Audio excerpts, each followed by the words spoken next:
All right, y'all, let's get back to it. It's your man, Smooth the Barber. It's your barber's favorite barber. If you haven't done so yet, like, share, and subscribe. Today, we're doing a twisted fro temp fade. Starting off, like always, with those blades open, completely open. Then you do some trigger play. Close it all the way, and slightly open. Hit it with the 1.5 guard. You won't always see me do traditional steps. Sometimes I go out of step. Sometimes you might see me down fade. Sometimes you might see me fade traditionally. Next, I'm going to the 1 guard. And I'll follow that 1 guard with a 1/2 guard. Keep it nice and simple, guys. And a lot of times when you see me doing fades, even other barbers, you'll see us hovering over the spots.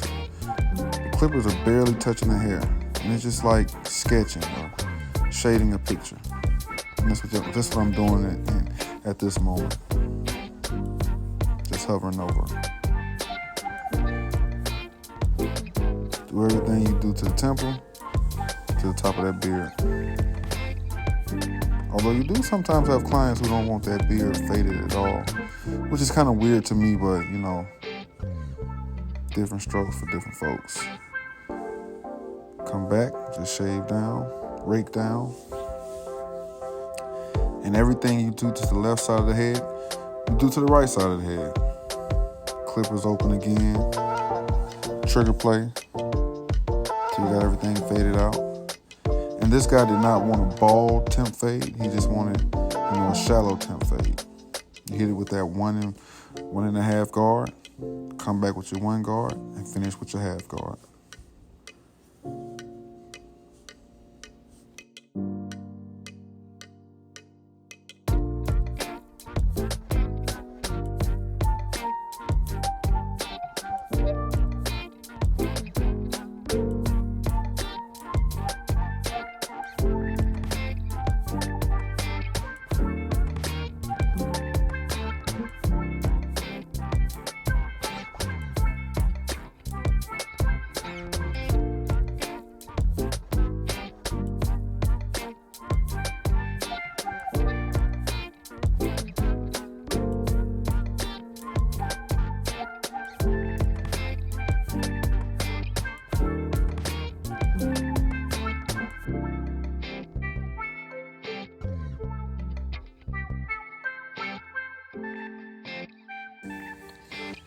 So pretty much everything I did to the temple area, I do to the nape area. And you got to be careful because a lot of times guys will have cowlicks or what they call cabbage patches in that nape area. Basically, this is when hair just grows in a variety of directions, up, down, sideways. But it's the same. I take that 2 guard and debulk. Then I just work down my guard system. 1.5 guard to the 1 guard to the 1/2 guard, and then clip it open. I like to debulk a lot of times. It kind of shows me what I really have. You can see things better. As you see, I'm going to the side right there, just because the hair is growing back towards the left, so I'm going against it towards the right. Just, find those spots all the way around. Do some trigger play in the thicker areas. The thicker the hair, or the higher the hair, as you go up your fade, you need to open those blades. And that's regardless. You start at the bottom, closer, and then you open up as you go up. Just find good spots. You're going to see some of those dark spots. And try to use your techniques to get them out of there. A lot of times what I'll do is, to help me see certain images, I might come back and edge it up or do some carving, some sculpting, whatever. Anytime you're dealing with a fro, especially when a client wants their fro cut down, you gotta make sure you continuously pick that hair. Even when you cut it, you need to make sure you go pick it again to get that true length or as true as possible. I mean, it's coarse hair, so it's still curly, but true as possible.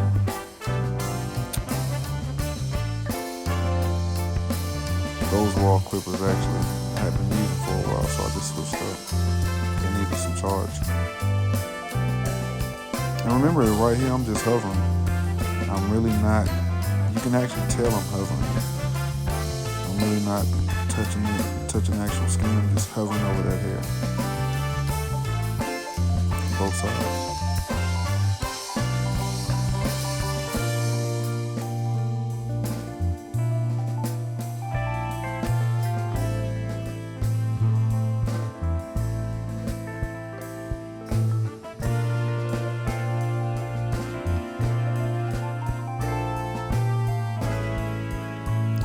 Next, what I'm doing is prepping for my shape up, and I like to kind of pin the hair back. What I'm going to do is brush that hair, that short hair that's at the very front of his hairline, brush it down, because I'm going to cut it off or cut it down. And so I need that bulky hair, I need that out of my way. And it's simple, but I know, it's possible everybody don't do it. I do it. Cutting down on that hair. And then I'll come back with some holding spray to stiffen it and also help lay it down once you brush it. I got the holding spray on there, brushing it down. And once you spray the holding spray on there, you want to brush it down. Once you brush it down while it's still wet, it dries fast and it'll dry laying in the direction that you brushed. Come back and tap it. Get that horizontal line and those two vertical lines. Getting the arch as well. And I'll come back before everything is said and done and tap on the tape line again, on the edge up again. But it's just about getting that initial image. A lot of times I'll shape up in the middle of my haircuts, because I got a certain look I'm going for. And sometimes that helps reveal what I'm actually looking for, whether it's a flaw or actual direction that I want to go into.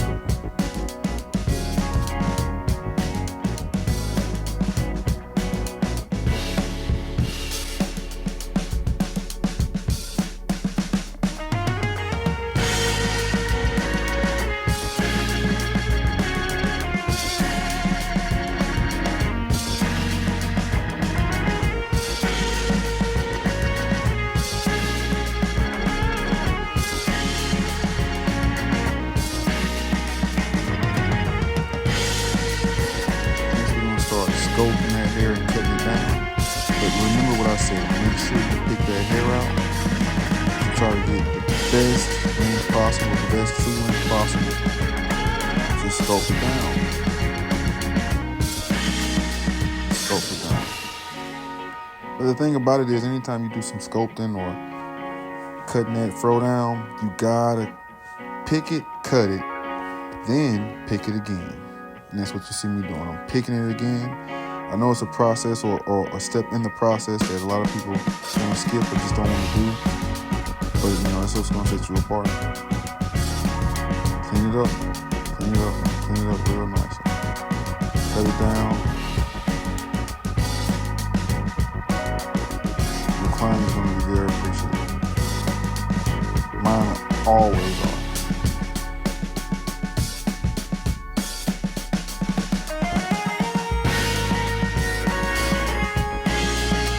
Start out semi-permanent enhancement, and I would tell you exactly what semi-permanent enhancement I'm using, so you don't pay me to do that. But I mean, it's just simple.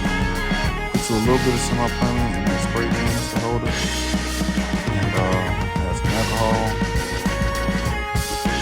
But be light about it. You don't have to be real heavy. Mine is not dispersed heavy. Come back and tap on that line with that razor. This haircut came out very, very nice. I really did like it. I'm just prepping everything. What I'm going to do is dab and brush. So I'm going to use a small brush to darken that beard up, enhance it real, real well. make it stick out. I mean, my man gave me a picture of one of those Jalen Rose haircuts, and so he had a certain look he was going for. Just dabbing in with that brush. I like using that brush because it seems like the enhancement lasts longer. I don't like using it as much on the hairline, but on the beard line, I definitely like using it. So if you haven't tried it, you should definitely try it. It's just dab and brush. Brush it through. You gotta brush it while it's still. Don't dab it and let it sit too long before you brush it.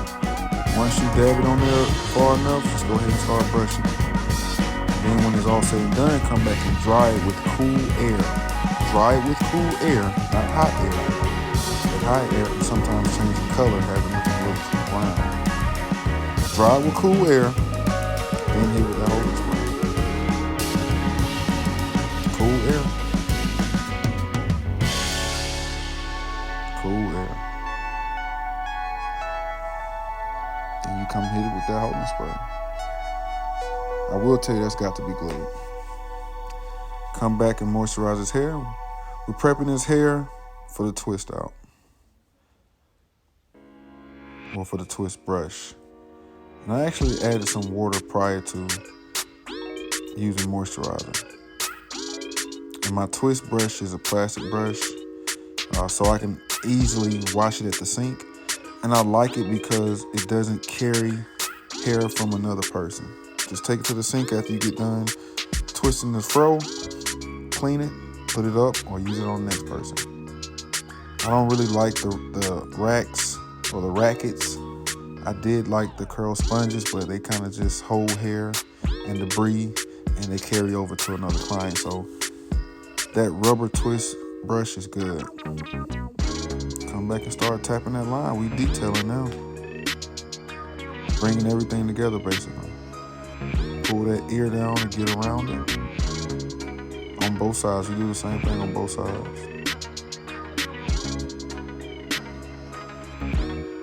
Make sure you pull it down. So you don't just pull that skin when you're shaping up with a razor. You pull that skin when you're shaping up with clippers as well.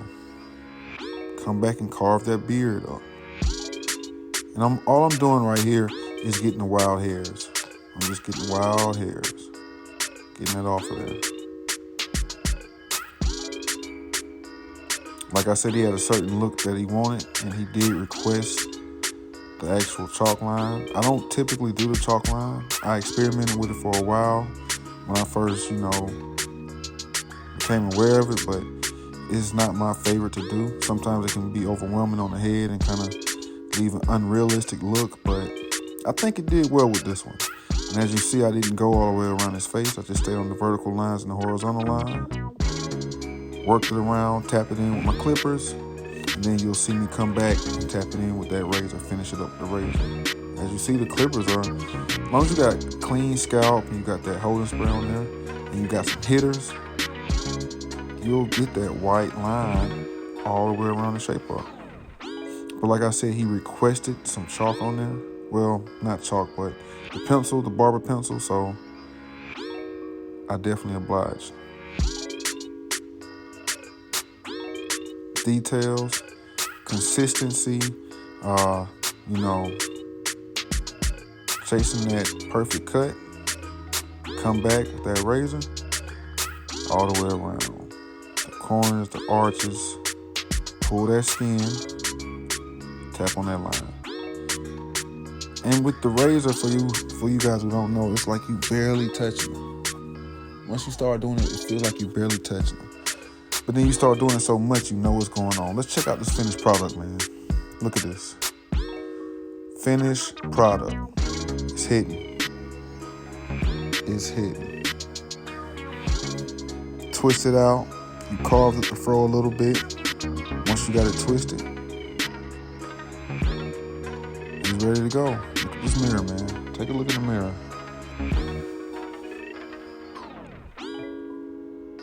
In there. Showing his teeth and everything. It's Smooth the Barber. Make sure you like, subscribe, show some friends. Follow me on TikTok at smooth_the_barber, Instagram at smooth_the_barber. Thanks for watching, and I'll see you on the next one.